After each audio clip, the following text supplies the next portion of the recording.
Well, good evening, everyone. My name is Elizabeth Bazan. I'm the Curator of Art and History Education at the Illinois State Museum. Thank you for joining us tonight for our program entitled, You Okay, Mary? Female Historians Consider Mary Lincoln.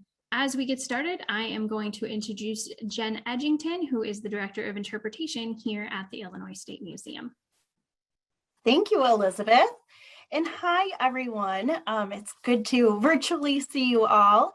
We're so happy that you're here today. My name is Jenn Edginton. I'm the Director of Interpretation at the Illinois State Museum.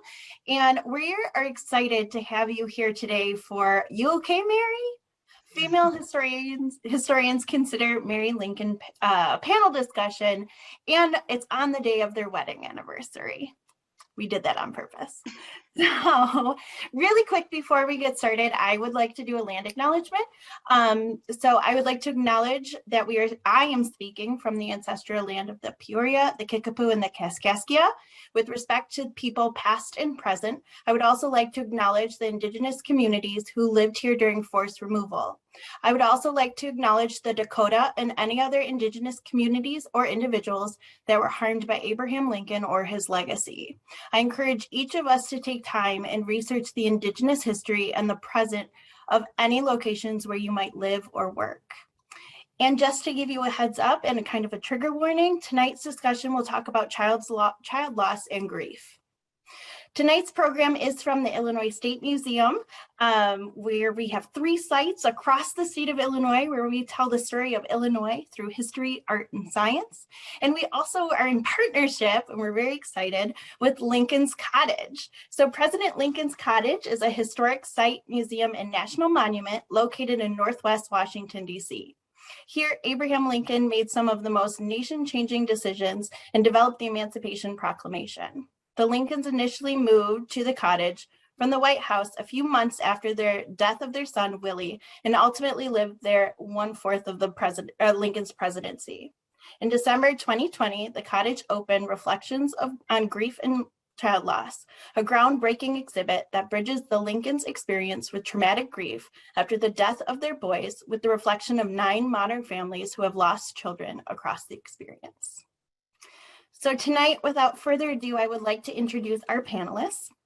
We have Callie Hawkins, who is the Director of Programming at President Lincoln's Cottage in Washington, D.C. Additionally, Callie co-produces and co-hosts Q and Abe, the site's award-winning podcast, which has reached thousands of people in more than 60 countries. Callie has a BA in English from Clemson University and an MA in American Studies from the College of William and Mary. Welcome, Callie. We're happy you're here. And the next panelist is Stacy McDermott, and she holds a PhD from the University of Illinois Urbana-Champaign and is the author of numerous articles and 2 books, including Mary Lincoln, Southern Girl, Northern Women. After serving as the assistant director of the papers of Abraham Lincoln for 20 years, she is now the associate editor of the Jane Addams papers. Currently, she is working on a biography of Abraham Lincoln, analyzing his life through the lens of various relationships with women, including the romantic, legal, and political. Welcome, Stacy. And lastly, we have our own Erika Holst joining us. Erika Holst is the Curator of History at the Illinois State Museum. Before joining the Illinois State Museum, Erika served as Curator of Collections at the 1850s Edward Place in Springfield, Illinois, where she did extensive research on the lives of women in the Lincoln-era Springfield. Holst publications include Wicked Springfield, Crime, Corruption, and Scandal During the Lincoln Era, Edward Place, A Springfield Treasure, and the historic houses of Lincoln's, Illinois, as well as several scholarly and popular articles. We are so happy to have all 3 of you with us tonight. And I want to jump right in because we have a lot of questions to go over. So the first thing I would like to start with, and Stacy, I think I'm going to start with you, if this is okay, is ever since Mary Lincoln became a public figure, people have sought to describe and define her. What do you think she was really like? Well, first of all, I can tell you that she was not a cardboard villain. She was a living, breathing, real woman. She was whip smart and intellectually curious. She was social. She was passionate and emotional. She suffered real physical difficulties like migraines and grief, and she had some mental health issues. And in the face of all of that and all that she suffered, she was brave. She was highly educated for a woman of her time, which gave her high expectations for her life and made her very open to new ideas, which ultimately cost her got her some bad press because she had kind of a wide scope of ideas. She was not a feminist, however, and I think that's important to note. She loved, like her husband, literature and the theater and playing with the boys, and she was obsessed with partisan politics.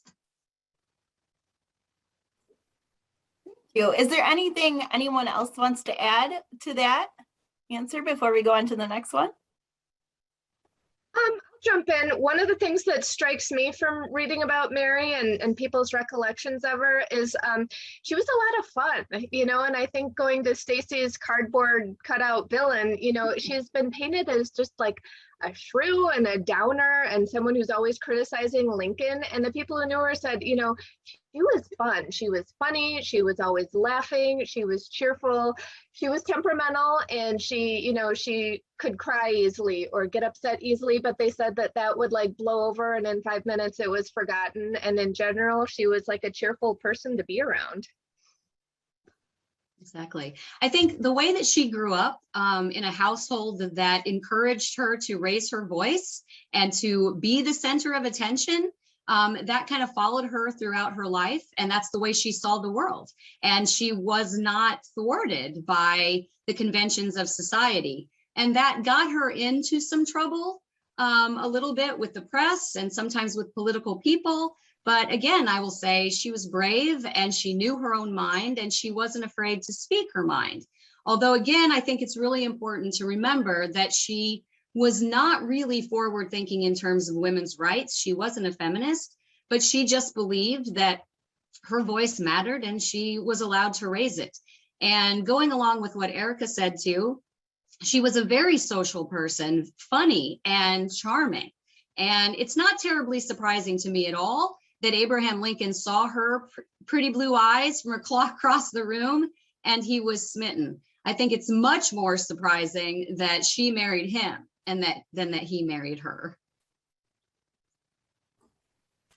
Well, thank you so much for answering that. And I think we're starting to get our image of Mary, right? That might be a little different than we learned from movies, from books, from all of our stories of Mary.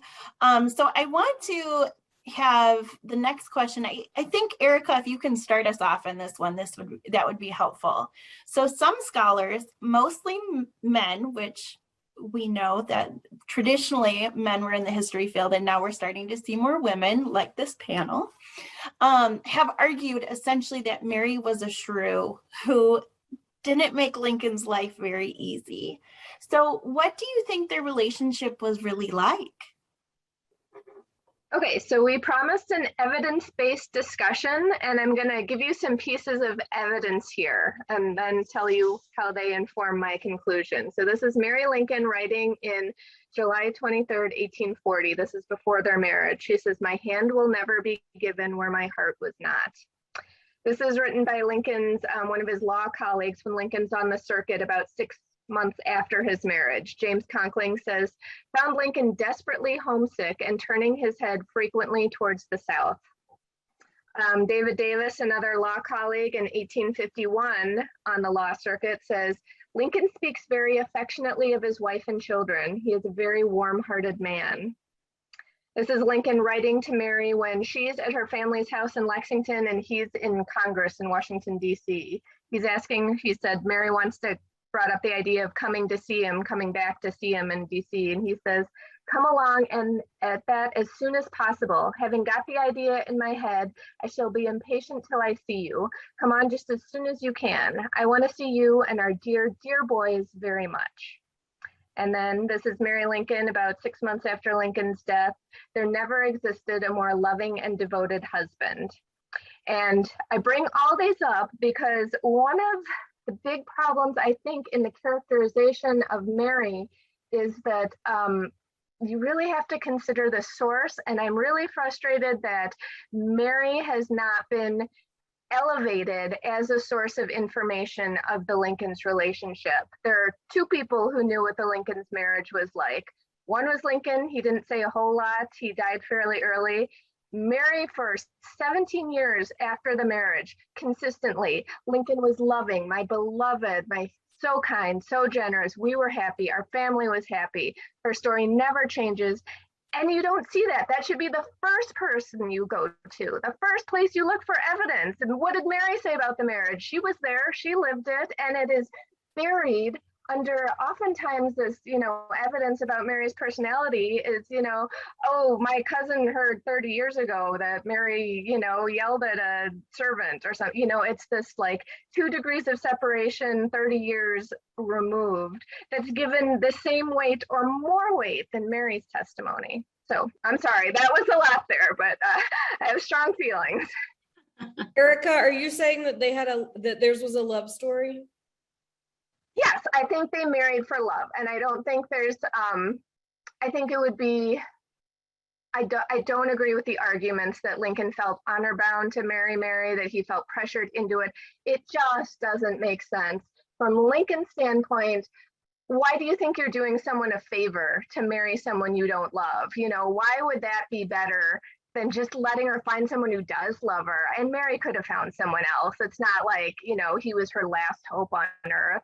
And then Mary, this is the most important decision that a antebellum woman is going to make. You have the agency to choose your own spouse, but it's a big decision. You've got to pick someone who can support you, who's congenial in manner, who's, someone you're going to get along with, you can trust to be a good father. This decision is everything. Well, why would you marry out of spite or a desire to be with someone who doesn't want to be with you, or whatever reason is ascribed to Mary? She married because she loved him and she thought he would make her happy, and he married her because he loved her. Yeah, I was just going to add to that too. I think also, given all that they faced as a couple, there had to be some really strong bond there to sort of survive what they survived. Unfortunately, of course, Lincoln didn't get to live to old age, and they didn't get to experience necessarily a long marriage, but there had to be some really strong bonds there that kept them connected to each other in the face of such trauma. One of my favorite little tidbits from a Lincoln letter is right after he got married, he was writing to a lawyer in Southern Illinois, and he writes, "Nothing new here except my marrying, which to me is a matter of profound wonder." That to me is such a beautiful and descriptive sentence of where Lincoln is in this marriage. There is no way you can make anything negative out of that sentence. Yet historians have tried to do just that. Well, I'm so glad that we brought the receipts on this, right? and show that if we look at the history, and if we're looking at not just Lincoln himself, we can also see the broader picture like Erika was talking about. And I think that you all set me up so great for the next question. So I'm loving that you're making my job easier. Thanks, everyone. And so, Callie, since you work with the Q&A, which is a great name, podcast, I'm hoping that you can talk a little bit more about one of your episodes where you're looking at Mary's mental health. And we often hear, right, that Mary Lincoln was associated with the word crazy. And I've already said, I don't love that word, but that's the word we hear oftentimes. So let's address it. Was she? Yeah, it's such a difficult question to answer. And hopefully I'll provide some nuance here today, but this is something that we get all the time from visitors to President Lincoln's Cottage. Sort of to the last question, one of the things that I would like to point out is that much of Mrs. Lincoln's lasting reputation was shaped by mostly men with an agenda regarding her husband and his reputation. And so even as early as the 1870s, biographers like William Herndon, sorry to throw him under the bus, but we decided that was okay, chose to emphasize stories that really reflected Mrs. Lincoln in a more negative light in order to make themselves look closer to him, quite honestly. And so when thinking about this question, I think we first have to start by asking what people even mean by using the word crazy. And as Mary Lincoln scholar Catherine Clinton posited in our podcast, do they mean medically or mentally? Logically or legally? Clinically or culturally? Was she psychologically unbalanced, or was she actually a victim of Victorian values? And I think that you have to add all of that nuance when you're thinking about using that 5-letter word. For our visitors, though, this is typically less a question and more a declaration of fact, a demonstration of prior knowledge. It's this thing that they already know. And, I think one of the pieces to that can be a little frustrating is that visitors aren't always all that curious to explore a different answer than what they've come to the cottage really believing. And, this notion of Crazy Mary has persisted for so long that people don't even really question it anymore. And so, I wanted to point out a few events or behaviors that people reference when they, when defending this assertion that she was in fact crazy. And one of those is something that I think Stacy mentioned, and that's that she was, she had these political ambitions that were thwarted, and that's what made her, that's what made her crazy. Reality, as we've talked about, she was from a political family who lived down the road from Henry Clay. She was, in the 1860 election, she was personally acquainted with 3 of the 4 candidates for president, one of whom was her husband. Her own involvement with politics was unusual at the time, to say the least. And this threatened so many of the men in her husband's orbit who criticized and really dismissed her at every turn. They criticized her for spending too much money, referred to her as outspoken, hysterical, vain, all of these things. And so this thwarted political ambition is one of the things that our visitors sort of think may have sort of driven her crazy, so to speak. Another incident that leads people to question her mental health is the head injury she sustained from a carriage accident while on her way out to the cottage in 1863. The carriage had been sabotaged. It was meant for her husband. She was the one in the carriage. She threw herself. When the brakes failed, she threw herself from the vehicle. She hit her head. And the injury was so severe that there were worries that it would be fatal. So many assume that this physical injury may have led to some of her other unbalanced behaviors, as people will describe it. And then finally, the last sort of incident or behavior I wanted to point out that leads people to question her mental health is really the behavior that she exhibited in the wake of traumatic grief. And they use this as further evidence that she lost touch with reality. I think people think that the only plausible explanation that she turned to the spirit world to connect with her children who had died, and became so convinced that her only surviving son was critically ill that she traveled from Florida to Chicago to care for him, only to find that he was perfectly healthy, was because she was unhinged emotionally. And, I think that there are so many reasons that people point to that as evidence of her mental instability. But I think all of these incidents really belie the real issue behind this question, which is, the damage we do to a person when we reduce the totality of their lived experience to a few sound bites, simply because we don't understand the reasons for their behavior. Absolutely. Oh, that was such Really well put, Callie. And I also think in terms of, the narrative that's painted about Mary, a lot of times people are drawing from, the worst, like every single aberration or time she got in a fight with a husband. And just, think about the course of your life. And if you had every single one of your least flattering moments gathered up and strung together and written as your biography, we'd all look terrible. It's there's this desire to feed the narrative, and people chime in like, yeah, I saw her do this, and yeah, and then you compile that as an aggregate and call it a person, and it's not. I think Callie and Stacy have both made really important points that she was a very complex, real person, and she had low moments and she had struggles and she had high moments, and she was competent and in control of her life, and all of that makes a rich individual. But to show her in light of her struggles or her hard moments is really a disservice to her.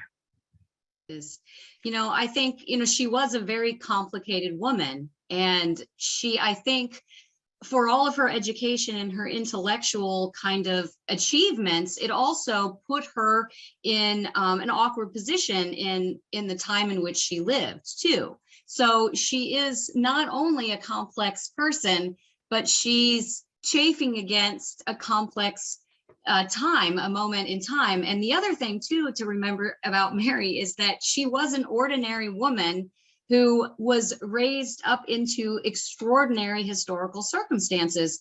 And how would any of us as human beings fare in that circumstance?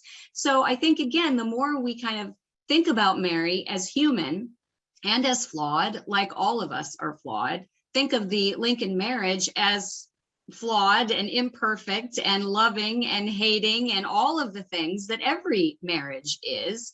The more we understand her humanity, guess what? The better we understand her husband. And I think, we can talk about, I get enraged when I hear these sound bites that Mary was crazy, or she was a shrew, or she was the worst thing that ever happened. He was Lincoln's bad mistake, his worst mistake. It is because when we do that, we failed not only to understand Mary, but we failed to understand her famous husband as well. We want to give Lincoln credit for being empathetic and compassionate. His compassion where his wife was concerned knew no boundaries. Why can't we accept that? And historians who nuance complex characters like George McClellan or Sam Chase, they don't do that with Mary. And that is a detriment not only to her legacy, but to Abraham Lincoln's as well. One last thing that I want to add to that too, especially with regard to the visitor aspect, this sort of really modern wondering about this and asking about this, is that, think of all of the good that we could do in society if this, mental health is so stigmatized. And if we use this as a way to talk about, about her in a helpful human way, think of all of the good that we could do for people who are currently coming to our sites and struggling, with their own mental health. And, I think the one of the frustrating bits to that is that, while I don't think that this question is or this statement is ever necessarily malicious, I don't think that they're certainly not shared with the empathy that she deserves, and that anyone who is struggling with mental health issues deserve. And so I think a lot about how we could harness that for some kind of and use it for some kind of good in the world for people who are also struggling. Thank you all for that great answer. And I think the empathetic lens is one that's often forgotten about, right? Because when we think about our places as historians or as amateur historians, we often want to know more about the successes than we do want to know about the whole person.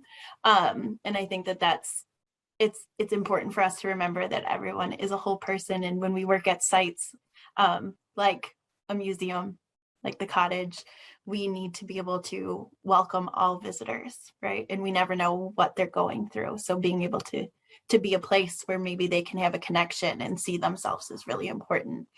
And I would like to use that again to really think about this next question. And it's in particular for whoever wants to answer it, but I think two of you are going to talk to me about it. And that is, how do you think Mary Lincoln's experience with grief affected her and the way people saw her?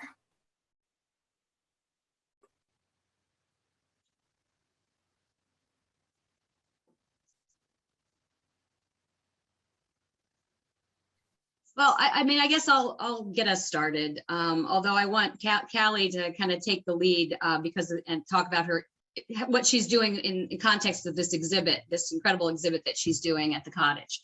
So I think, first of all, Mary Lincoln buried 3 children, and she was sitting next to her husband when he was murdered. And while lots and lots of people in the Civil War era suffered a grief, they lost family members, they lost children. It was not unusual for children to die. That does not mean that it was not difficult. I used to have a long-running discussion with a former colleague of mine who believed that Mary Lincoln grieved too much. All women lost children. She's just like everybody else. But I think that what you have to remember with Mary is that she lost 3 children, and she was sitting next to her husband when he was shot in the head. These are traumatic events that would give almost anyone who was strong and competent and well-situated PTSD, what we would today define as PTSD.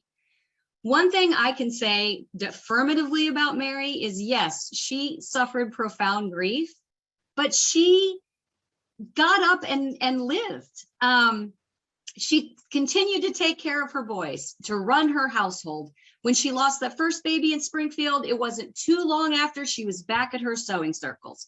When she lost Willie, yes, that was a tough one, and that was hard on everybody, but she got back to it. She started visiting soldiers again. She took care of Tad. She created distractions for Lincoln. She powered through it. And then when she lost Tad, which I think probably was the most devastating loss that she had to suffer. And that's a personal opinion that I have. But when she lost Tad, that was probably when that was her bottom. And she tried some unusual things to try to get through it. She started going to these health spas and seeing spiritualists, and she did some shopping. I mean, I've done some retail therapy myself.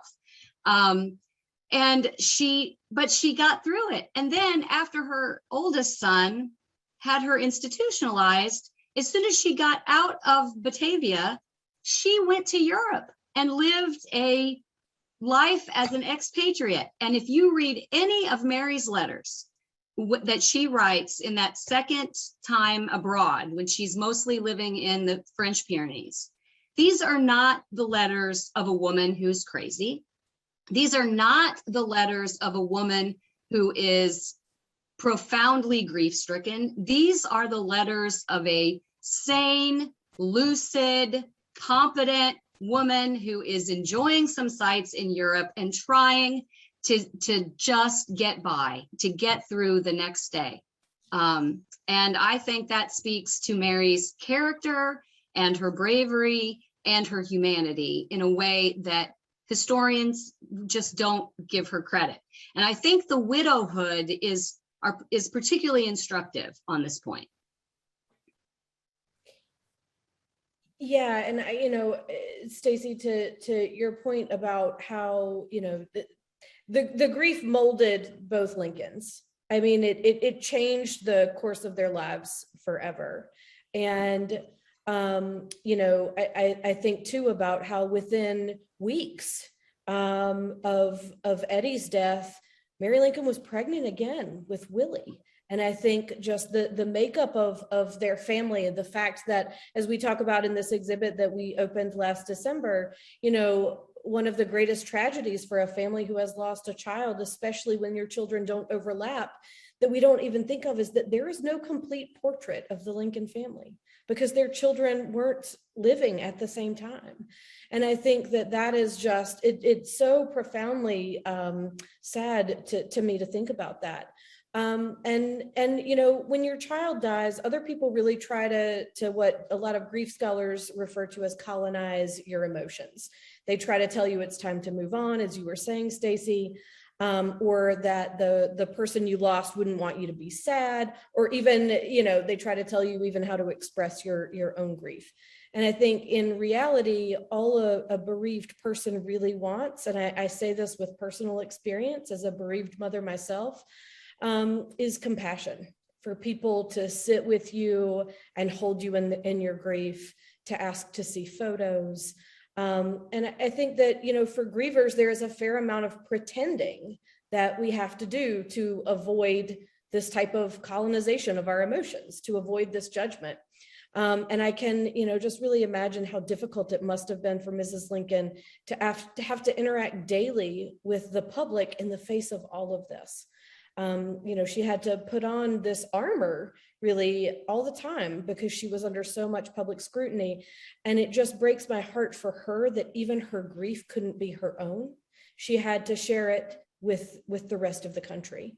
And I think that is just incredibly heartbreaking. And if I could add just a little bit more in relation to this exhibit where I am right now, as Jenn mentioned, we opened Reflections on Grief and Child Loss this past December to really bridge the Lincoln's experience of the loss of their children with modern families who have also lost children across age and experience and all of that. And in this exhibit, we talk about facets of grief and had these 9 families reflect on the different facets and sort of compare that or show that alongside the Lincolns to show how grief really hasn't changed that much. And the expectations that people have on you as a griever really haven't changed all that much. And I'm sitting here surrounded by a willow tree that has leaves that you can remove and write names and messages to loved ones who have died. And somebody who came in here not long ago said that it's like, you know, it's being surrounded by all of this grief and love, and that it's just such a beautiful thing. And in my own grief, you know, I think a lot about Mary Lincoln as a survivor. We've talked about her in all of these different terms, but I think survivor is one of the ones that just really means the most to me. I remember, you know, sitting in the hospital when my son died and replaying all of the ways that Mrs. Lincoln had been vilified for her behavior and thinking that there was just no way that I could ever survive that type of scrutiny. And just to give a shout out to a very dear colleague who I was talking to just this evening about all the grieving mothers who have made a pilgrimage to the Cottage to see this exhibit on grief and child loss. And they have brought their pain, their broken hearts, their love for their children who have died, just to be held in this place. And every single one of them has been judged and questioned for the way that they have behaved in their own grief. And it's just so unfair that we do that to grieving women especially, and that we've been doing that, you know, for 150 plus years, probably since the beginning of time. And I just, you know, I think that Mary Lincoln deserves our empathy, deserves our admiration, deserves our respect for the way that, you know, that she had to show up in the face of all of this trauma and all of this heartbreak that she experienced.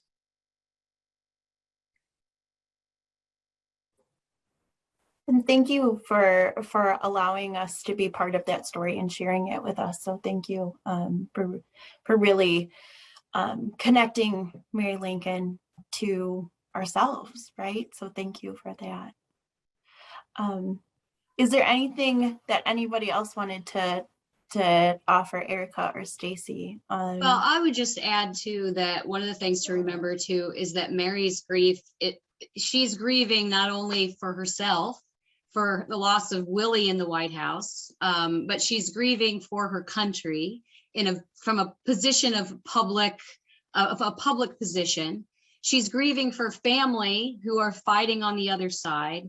She's grieving for friends who are dying in the war. So there are all these levels of grief that Mary can feel as a woman, that Lincoln cannot feel as a woman, as a man rather.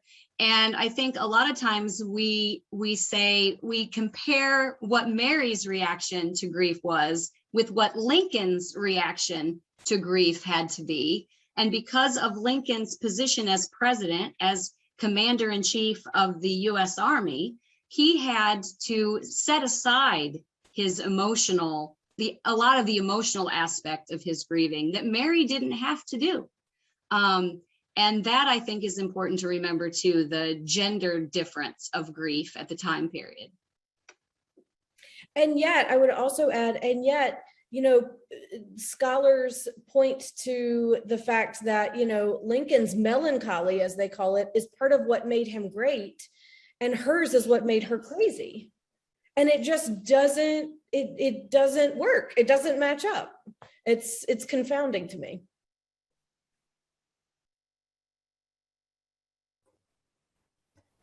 Yeah, there's a lot to unpack with Mary, and we're just like scratching that surface. But I appreciate that we're all in this conversation and we're sharing ourselves and our work. So thank you so much again. I would like to ask another question, and this is to everyone that wants to answer. So Erika, please chime in. And so thinking about where we currently are today, right? We've had the Me Too movement. We've had the Women's March on Washington. We've had a lot happening. And we've heard from Stacy that Mary was not a feminist, so not really in the feminist way.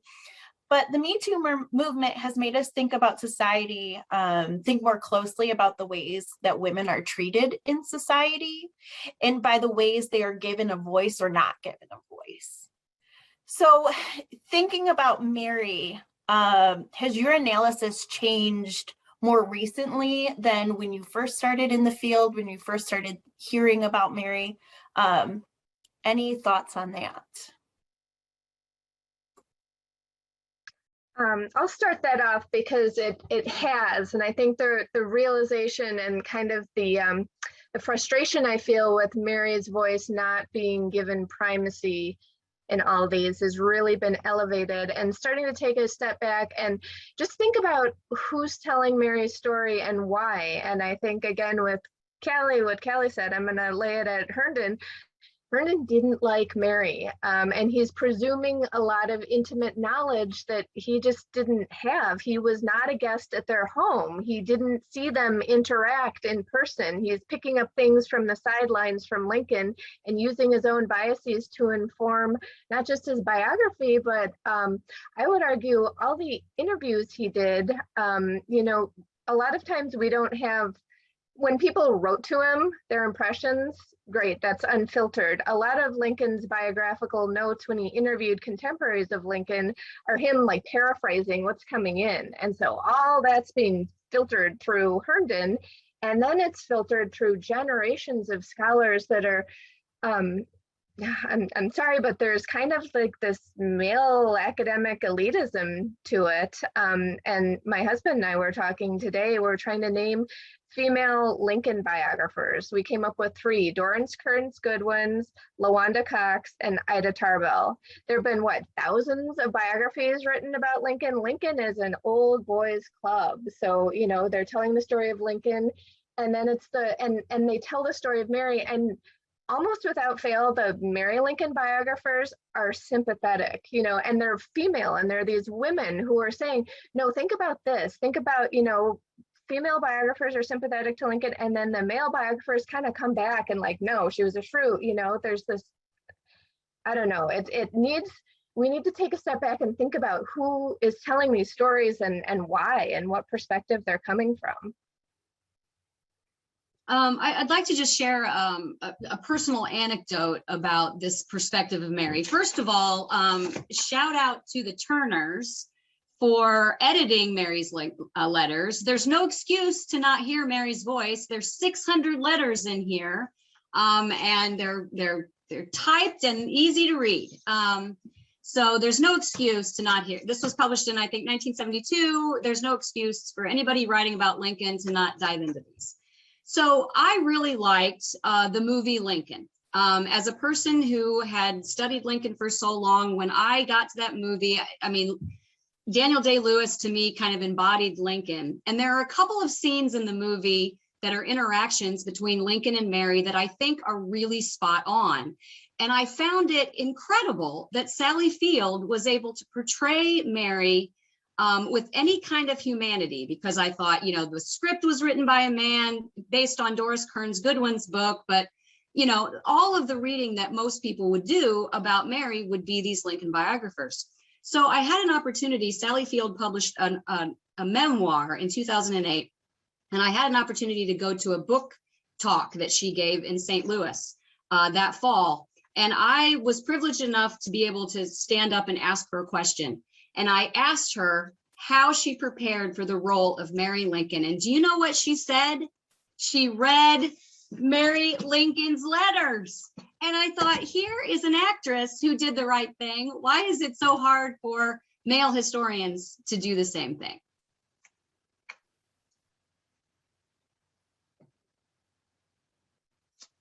That is a great point.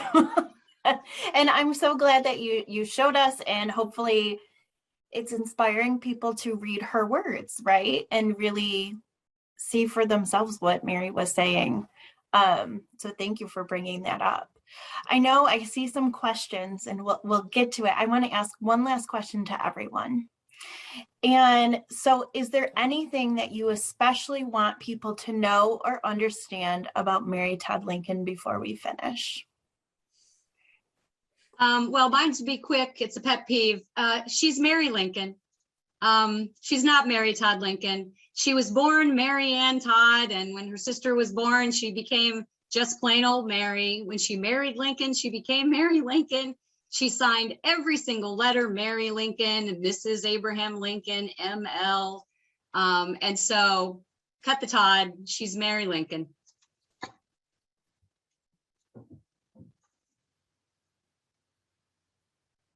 I love that. I think I would, the only thing I would want to add is that, you know, the Cottage is a place where we really do talk about the Lincoln's humanity. And, you know, I think just every time we can apply a human lens to her, we will do better service, I think, to her legacy. And so I think that's just something that is really important to me, to think about her as a flawed person, surely, and also as someone who loved her family, loved her country, and was also deeply human. I've always been a Lincoln and Mary shipper, and I'm gonna say that I would encourage people to read Mary's letters if you want to get a sense of the Lincoln's relationship. And you know, I think that they were happy together. I think they had their ups and downs, surely, and their challenges. But I would listen to Mary's voice and Mary's conclusion about the intimate details of her life before anyone else. Well, fantastic. Thank you all. And now I want to ask a question that I've seen pop up a few times, and we had sent it out beforehand. And so following up, the Lincoln's courtship was interrupted, right, for a time between late 1840 and their marriage in 1842. So can anyone talk about that? What they think happened? Why did they split, and why did they get back together?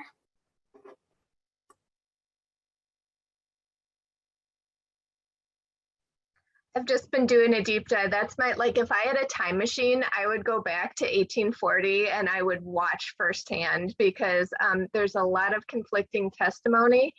One of the most standard accepted narratives is that the Lincolns were engaged they had some kind of fallout around January 1st, 1841. A lot of people think that Lincoln fell in love with another woman named Matilda Edwards. They were separated for a year and a half, reconciled, and got married.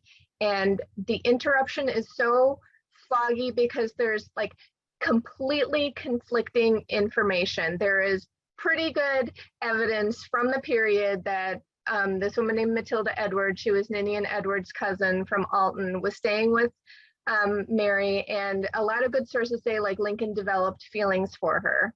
However, we also have Matilda in 1842 saying like, oh, I asked Mary to come and visit. And in 1848, we have Lincoln saying, oh, I'm going to see Matilda. Why don't you write her a little letter? So whatever happened between Lincoln and Matilda, it wasn't enough to set Mary off. She didn't care, you know, she didn't hold a grudge. It didn't upset her. So I don't know. And I think that it's always framed as like, and especially, I'm sorry, but with the male biographers, it's that like Lincoln realized that she was this awful shrew and he backed out and then felt guilty and married her later. And it's like, Mary was a catch. She was cute. She was well educated. She was fun. She's not someone you turn and run screaming from. And also, if you read the letters, Mary's not troubled by this. Lincoln has a full-on like meltdown, and Mary is going to parties and she's living her life. I think Lincoln was doing some internal work about, you know, my feelings. How do I feel? Am I ready to be a husband? And he kind of got his act together and came back to Mary, and they got back together. That's my broad strokes. And Stacy, you wrote a book on it. What's your conclusion? Well, you know, I am sort of with you, Erika. I don't think we can know. I don't think there are answers for us to find. I mean, there's no real evidence to say one way or the other. I will say that a couple of Mary's early letters from that time period survive. She went to a place called Boonville, Missouri, to stay with a distant, I think it was an uncle or something.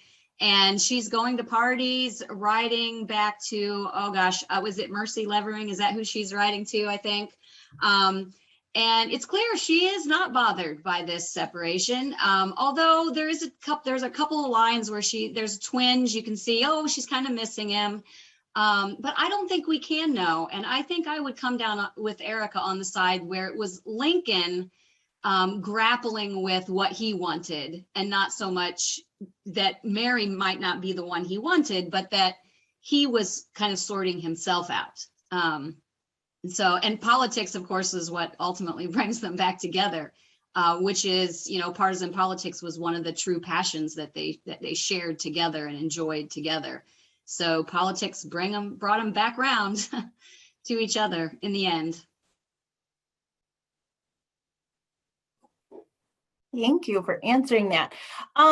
We had a question that I'm hoping someone can talk on a little bit, but the question was, do you feel that Robert, the eldest son's actions played any role in creating the narrative that we currently think of with Mary Lincoln?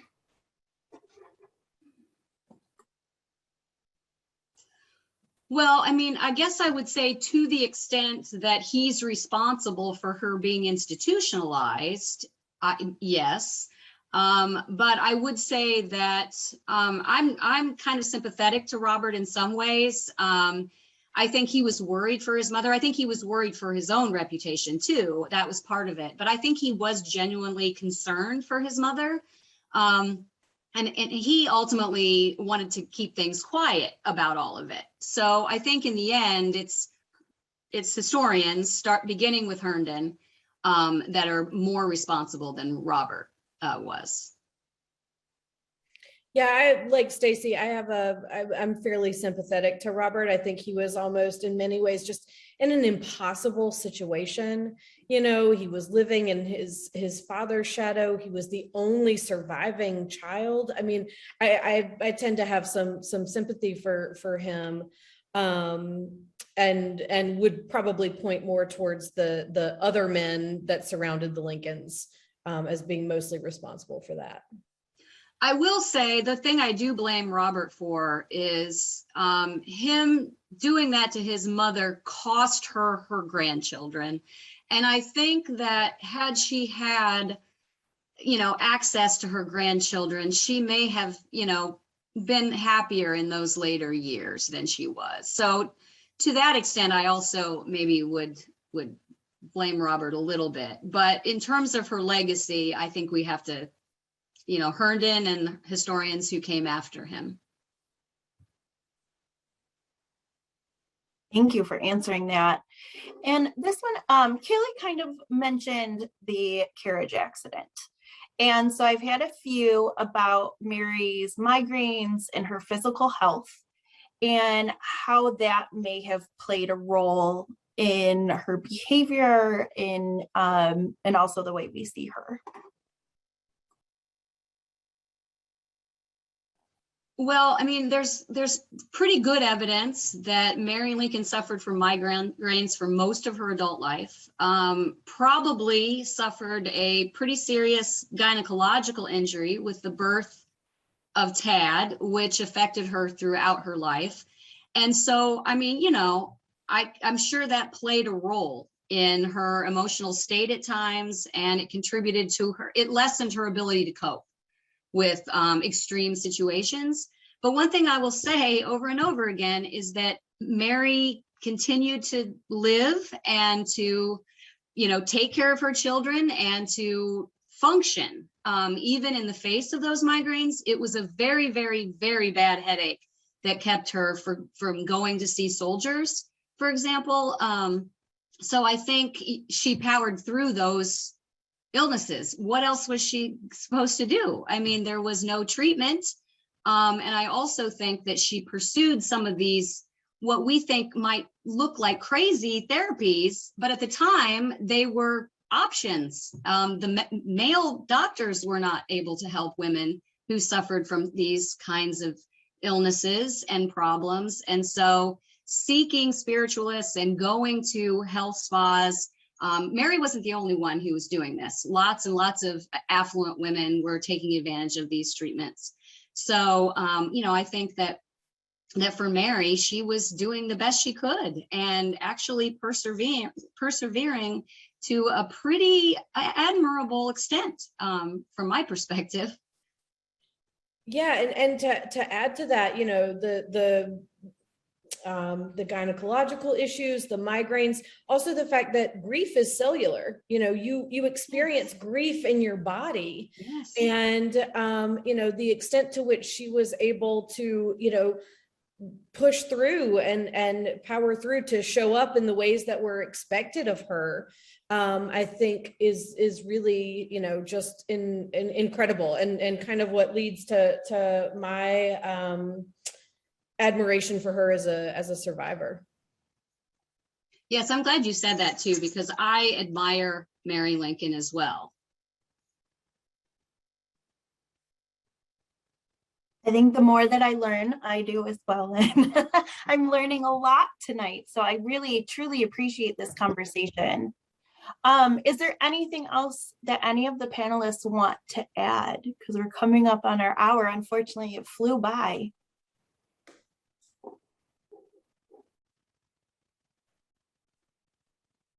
Oh, I saw a question on there about Lincoln spending more time on the legal circuit. Stacy, do you want to take a stab at that from your deep bench on the papers of Abraham Lincoln and Lincoln legal papers? Yeah, well, I mean, this is one that is pretty easy to answer. Lincoln had been traveling the circuit when he met Mary for almost 5 years.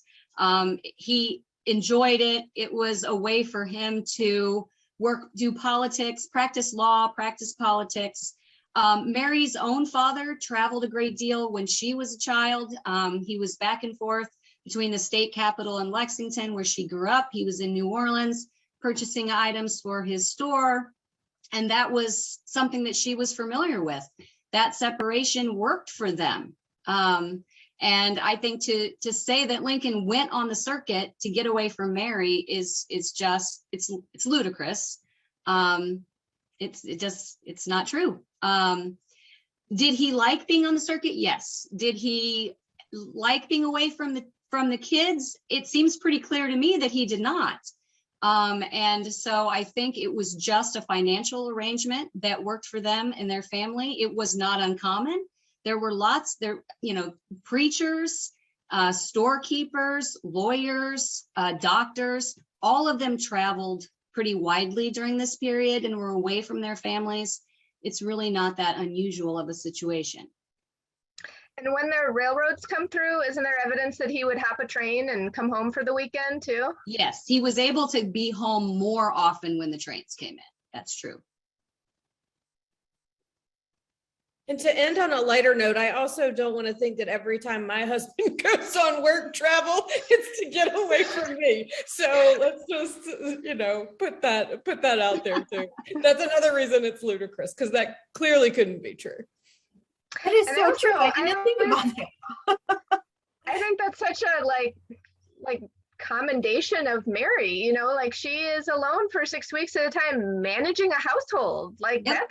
that's a lot in the 19th century. She's managing the kids, she's feeding them, she's keeping the fires lit and the lamps burning and all that, and she's doing it, she's handling it, and Lincoln trusted her to do that. And we're almost out of time, but we had a question on resources. I know we heard about Mary's letters, the nice big thick book itself, but are there any other recommendations for further exploration to know more about the true Mary, and maybe not the Mary that we've heard about in like Herndon's books? Well, I will say Stacy's book on Southern Girl, Northern Woman. Okay, so there's my book. I'll plug that. It's a short kind of it's a short accessible biography with some documents at the end of it. But I will say that for a full-length biography, Jean Baker's 1982 biography of Mary is very well balanced. Catherine Clinton's more recent biography is also balanced. Both of those female scholars treat Mary Lincoln as a complicated woman who had her ups and downs and her good and her bad qualities. So I think those are two very balanced biographies, in addition to my kind of shorter, more, just less detailed biography of Mary. I'll give a shameless plug to the podcast since you mentioned it, Jen. Q and Abe. It takes real visitor questions that we've gotten from visitors to the cottage, and we go sort of down a rabbit hole to answer them. And I'm always surprised at where we end up when answering questions that may seem, kind of simple on their face. They get really complicated. And at least a couple of those are dedicated to, specific things about Mary Lincoln. You can find that on our website or anywhere you get your podcasts. It's Q&Abe, which is quite clever. I will agree with you, Jen. So check those out too. Well, I want to just thank you again so much for being part of this conversation. And I don't know if you can see the chat, but so many people are appreciating your empathetic, kind of exciting new view on Mary and bringing in some really great conversations. So thank you all so much. And before we're finished, I am going to turn it back to Elizabeth for some closing remarks. So thank you, panelists. We really, truly appreciate it. And thank you to Lincoln's Cottage for being with us in partnership with this program. Thank you. Thank you, Jen. Thank you for hosting us tonight. And thank you again to all of our panelists. Thank you to all of you who have come out tonight. We hope that you will join us at future museum programs and events, which you can find on the museum website. We also, if you have enjoyed this program or any of our programs, we invite you to donate to the Illinois State Museum Society. That those funds support us and our programs here. Once again, I'd like to thank everyone for coming out. Thanks to our panelists. Thanks to Jen for being our host, and we hope you will join us at future programs. Thanks and have a great night.